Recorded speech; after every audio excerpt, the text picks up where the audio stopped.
విజయవాడలో CM YS Jaganmohan Reddy నిర్వహిస్తోన్న మేమంతా సిద్ధం బస్సు యాత్రలో అపశృతి చోటు చేసుకుంది. కొందరు అగంతకులు ముఖ్యమంత్రిపైకి రాళ్లు విసరడంతో ఆయన ఎడమ కంటి దగ్గర తీవ్ర గాయమైంది. విజయవాడ సింగ్ నగర్ డాబా కోట్ల సెంటర్లో ఈ ఘటన చోటు చేసుకుంది. బస్సు నుంచి బయటకు వచ్చి ప్రజలకు అభివాదం చేస్తుండగా పథకం ప్రకారమే రాళ్ల దాడి జరిగిందని సమాచారం. క్యాట్ బాల్లో రాయి పెట్టి విసరడంతో రాయి వేగంగా వచ్చి జగన్ ఎడమ కనుబొమ్మకు తగిలింది. దీంతో కంటి దగ్గర వాపు వచ్చింది. వైద్యులు జగన్కు ప్రాథమిక చికిత్స అందించారు. చికిత్స తర్వాత యథావిధిగా బస్సు యాత్ర కొనసాగుతోంది. కాగా ఈ ఘటనలో మంత్రి వెల్లంపల్లి శ్రీనివాస్కు కూడా గాయమైంది. కాగా ఘటనా స్థలంలో సీసీ ఫుటేజ్ను పోలీసులు పరిశీలిస్తున్నారు. జగన్పై దాడి జరిగిన ప్రాంతంలో ఒకవైపు పాఠశాల, మరోవైపు 2 అంతస్తుల భవనాలు ఉన్నాయి. మరోవైపు దాడి జరిగిన సమయంలో విద్యుత్ సరఫరా నిలిచిపోయింది.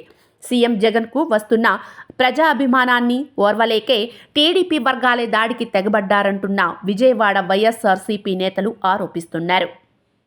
అంతకుముందు సీఎం జగన్ మేమంతా సిద్ధం బస్సు యాత్ర 14వ రోజు గుంటూరు జిల్లా నుంచి ఎన్టీఆర్ జిల్లాలోకి ఎంటర్ అయింది.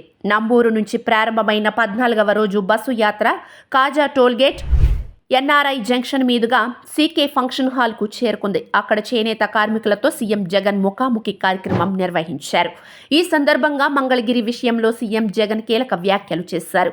మంగళగిరిలో వైసీపీ చేనేత వర్గానికి పోటీ చేసే అవకాశం ఇస్తే డబ్బుతో గెలవాలని చంద్రబాబు, లోకేష్ చూస్తున్నారని ఆరోపించారు. ఇక చేనేత కార్మికులతో ముఖాముఖి తర్వాత జగన్ బస్సు యాత్ర కుంచనపల్లి బైపాస్ మీదుగా తాడేపల్లి బైపాస్కు చేరుకుంది.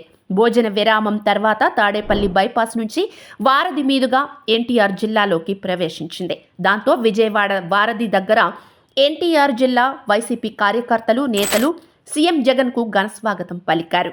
విజయవాడలో జగన్ బస్సు యాత్ర జనం పోటెత్తారు. ఏ సెంటర్లో చూసినా, ఏ రోడ్డులో చూసినా జగన్ బస్సు యాత్రకు జనం నీరాజనం పట్టారు.